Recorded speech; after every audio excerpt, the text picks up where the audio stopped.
GK spirituals பார்வையாளர்களுக்கு எனக்கு பணிவான வணக்கங்கள். மனசஞ்சலங்கள் அதிகமா இருந்தாலும் நல்ல பண்புகளால வாழ்க்கைய சீராக்கிக்கிற தன்மை உள்ளவங்க தான் மீனராசிக்காரர். அப்படிப்பட்ட மீனராசிக்கு இந்த மாதம் நன்மையும் தீமையும் கலந்த மாதமா இருக்குன்னே சொல்லலாம். உத்தியோகத்துல உள்ளவங்க வேலை பளு காரணமா ரொம்ப தடுமாறுவாங்க. அதனால அவ்வப்போது எரிச்சல் அடைவாங்க. அந்த எரிச்சலை சக ஊழியர்கள்ட்ட காட்டாம இருக்கிறது நல்லது. அப்படி காட்டினா சண்டைகள் உருவாகும். அதனால அந்த தேவையற்ற சண்டையை தவிர்க்கிறதுக்காக நீங்க அமைதி காக்கிறது நலம். வெளியூர் சம்பந்தப்பட்ட பயணங்கள் வேலை நிமித்தமா அமையறதுக்கு வாய்ப்புகள் உண்டு. வேலையில உங்களுக்கு வரக்கூடிய அலவன்ஸ் தொகையோ அல்லது போனஸ் தொகையோ ஏதாவது நிலுவையில் இருந்தா உங்களுக்கு வரக்கூடிய வாய்ப்புகள் உண்டு. தொழில்துறையினருக்கு நல்ல லாபங்கள் ஏற்படக்கூடிய மாதம் தான் அது. நல்ல பணப்புழக்கங்கள் ஏற்படும். அது மட்டும் இல்லாம வெளிநாடோ அல்லது வெளியூர் சம்பந்தப்பட்ட தொழில் ஒப்பந்தங்களோ அமையறதுக்கான வாய்ப்புகள் உண்டு. அது சம்பந்தமான பயணங்கள் உண்டு. ஆனால் அதெல்லாம் ரொம்ப அலைச்சல்களுக்கு மத்தியில் நடக்கும்.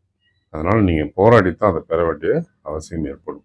கணவன் மனைவி உறவு சீராகவே இருக்கும். 2 பேருக்கும் ஒற்றுமை மேலோங்கும்.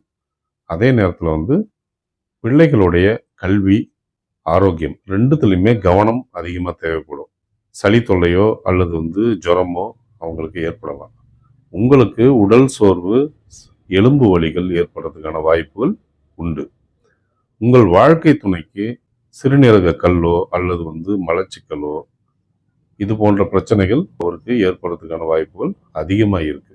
ஸோ அதனால நீங்கள் அவர் மேலேயும் அக்கறை எடுத்துக்கணும். தாயாருடைய உடல்நிலை சீராக இருக்காது. அவங்களுக்கும் அக்கறை தேவைப்படும். தந்தையோடைய உடல்நிலையை பற்றி எந்த கவலையும் பட வேண்டிய அவசியம் இல்லை. இந்த மாதம் உங்களுடைய பூர்வீக சொத்துக்கள் சம்பந்தமான பிரச்சனைகளோ அல்லது பாக பிரிவினை செய்யக்கூடிய பிரச்சனைகளோ ஆரம்பமாகிறதுக்கு வாய்ப்புகள் உண்டு. அது இறுதியில் நன்மையில தான் போய் முடியுன்றதுனால இது இந்த மாச சிறப்பு பலனாகவே நீங்கள் இதை எதிர்பார்க்கலாம். முக்கிய முடிவுகளை எடுப்பதற்கு சாதகமான நாட்கள் நல்லது. உங்களது சொந்த ஜாதகத்தில் உள்ள திசா புத்தி நன்கு இருந்தால் இரட்டப்பு பலன் கொடுக்கும்.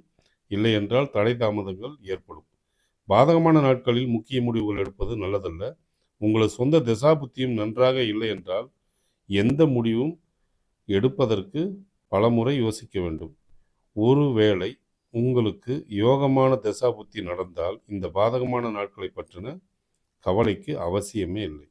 சந்திராஷ்டம தினங்கள்ல உங்களுக்கு எச்சரிக்கை அதிகமாக தேவைப்படும்.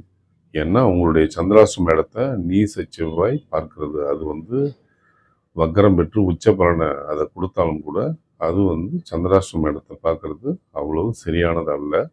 அதனால வாகன விபத்துக்கள் ஏற்படுறதுக்கான வாய்ப்புகள் உண்டு.